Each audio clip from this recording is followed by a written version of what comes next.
Assalamu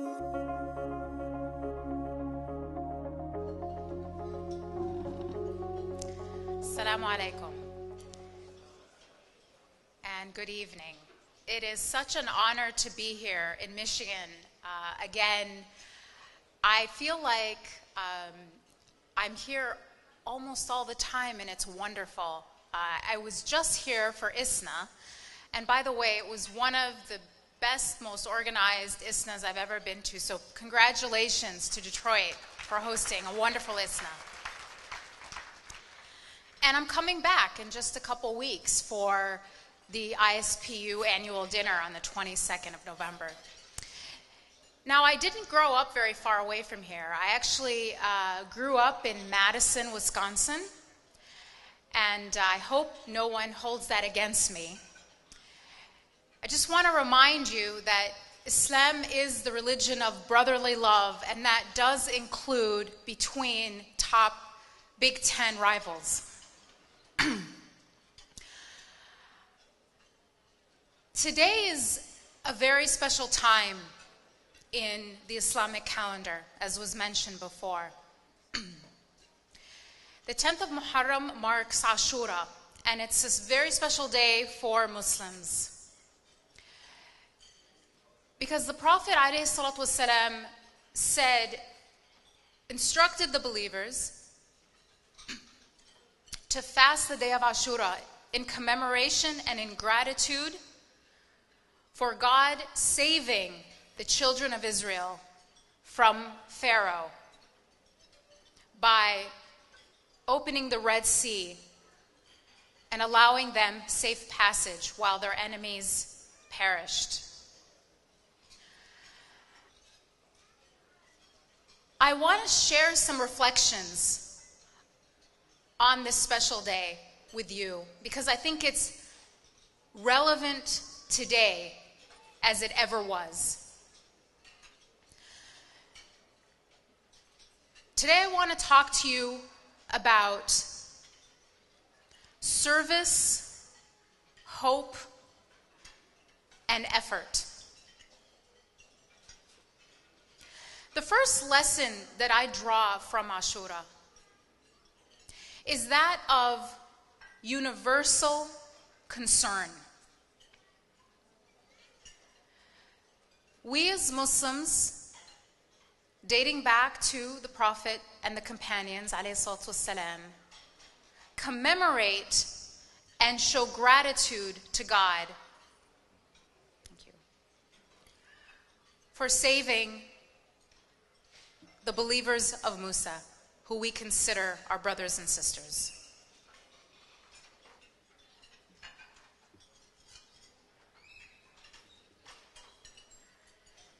This spirit of service, this spirit of universal concern is enshrined in the heart of Islam. The Prophet ﷺ, the man that we consider our example, was described as a rahmah to all the worlds. Now, I want to talk a little bit about the meaning of this word rahmah.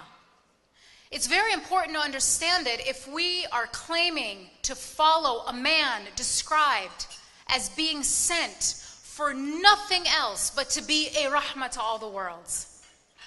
The word rahmah comes from the root rahim. A rahim is a womb, a mother's womb. If you think about a womb, it is the epitome of unconditional love. It is the epitome of service without asking for anything in return. It is a symbol of a compassion that is limitless. And this is how our example was described. So we have to ask ourselves, in this time of great doubt, concern, and hardship, how are we behaving as a rahmah to all the worlds? Because it isn't easy. Things aren't easy for Muslim Americans today. And yet what I see in so many instances is that people are responding with service, not resentment. One perfect example is the Islamic Relief Grant to Detroit to help people not get their water bill, not get their water cut in their homes. Here in the United States in 2014, people are at risk of not having running water. And a Muslim charity is stepping up, acting in the sunnah of the Prophet. I've seen this across the country. In my role as an advisor to President Obama in 2009, I witnessed firsthand how Muslim Americans served their country, gave back everything from free medical clinics to feeding the homeless. In one summer, we counted more than 3,000 days of service, and it was the lion's share of what the White House counted in the President's Advisory Council that year. The smallest faith community produced the greatest number of service projects, and this is a fact, firsthand knowledge. Because despite the actions of a few, the vast majority of us are following the sunnah of the Prophet to be a rahmah to all the worlds. And we have to continue to do this. Just as the Prophet instructed the companions to fast the day of Ashura in gratitude for God saving others, we have to exercise this same concern for the welfare of all people.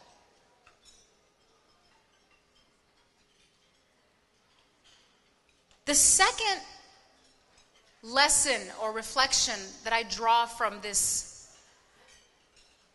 awe-inspiring occasion is that of hope. If you know the story, the people of Musa were standing in front of the Red Sea. The greatest and most powerful ruler and his army were advancing. Pharaoh and his army were behind them, and the Red Sea was in front of them. It seemed completely hopeless. Some of us feel that way today, that things have just gotten too hard, that it's just too overwhelming. There was a survey that came out over the summer that showed that the most distrusted group in America by the American public overall were Muslim Americans. The least trusted group in America. An analysis of news media in the United States completed by a group called Media Tenor, where they look at media content, found that 80% of coverage of Muslim countries is negative. 80%. Now, just for reference, the percentage of negative coverage that North Korea suffers is 70%. The Muslim world is more negatively portrayed than North Korea,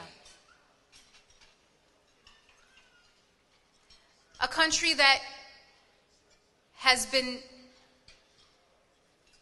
identified as an actual military threat. So it's hardly a wonder that some of us feel overwhelmed.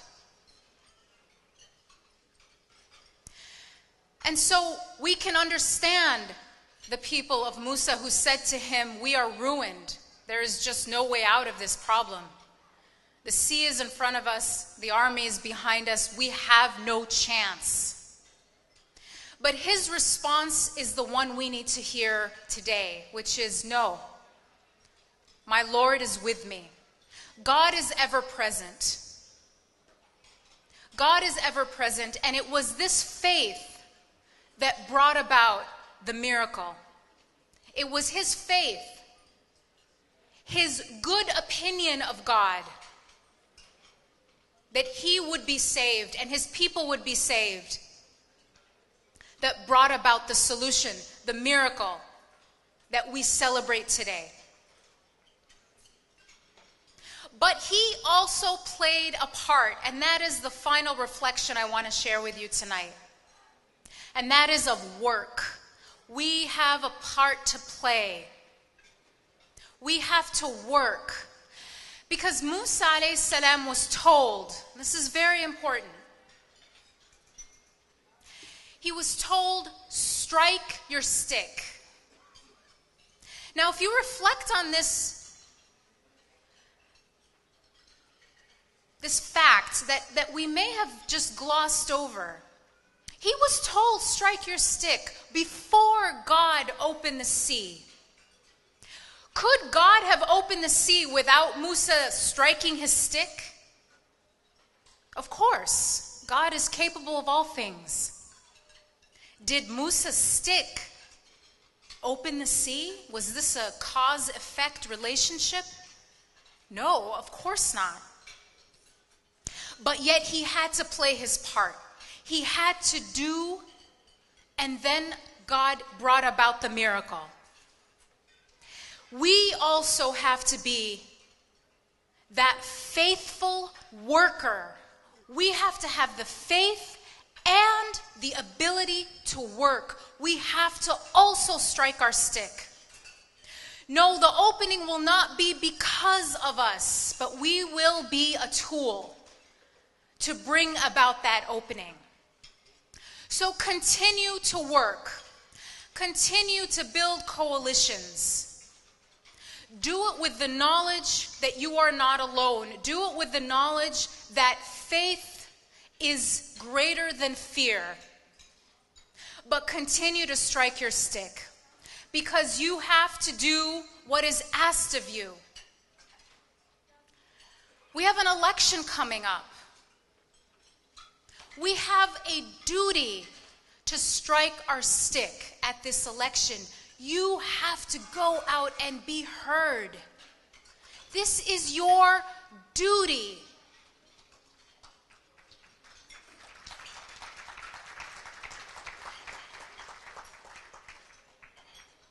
Reach out.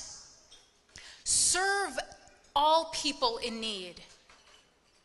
Remember the example of the Prophet ﷺ, who said that he came to be a rahmah for all people.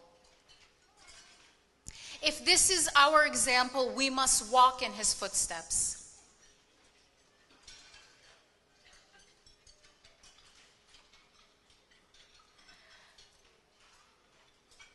So even when it becomes overwhelming, even when it seems hopeless, don't forget the lessons of this day. Don't forget the lessons of the Hajj season that we just witnessed, that we just had the honor of living through. I am most inspired by the story of Hajar, the great woman who helped establish the holiest place on earth, Mecca al-Mukarramah. She also could have felt overwhelmed. She also could have given up. She was left alone in a desert with no one except her infant child who was thirsty and in need. And yet she had the faith to not give up. She stood on one mound and thought she saw water, and so she ran for it, and yet it was a mirage. And when we've done that, when we've seen that opening, when we've seen that water in the middle of the desert, and we've run for it, and it ended up not being what we thought, a false hope, many of us give up, because false hopes, or things that appear to be a solution that end up not being a solution, are sometimes more devastating to our ability to go on than when there wasn't any hope to begin with. So it's understandable that we could get discouraged, and yet that's not what she did. This part of Hajj is called Sa'i, which means to strive with purpose. After that mirage, she didn't give up. She stood and looked for water again and thought she saw it again, and she ran. She strived to that other mound with purpose. And yet again, there was no water. But she didn't stop. She didn't give up, because she had the faith. She had faith and a good opinion of God. She knew that the opening was near, but she had to keep trying. And she kept repeating this process, this striving, this effort, this purposeful movement forward 7 times.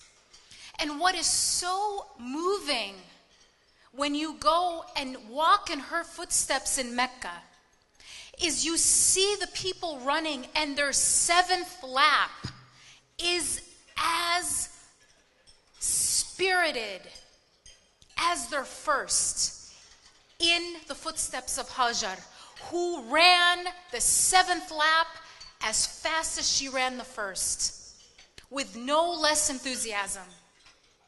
And it's this resilience that we have to take on, that we have to embody in our effort to help our country grow, to include all people as they are.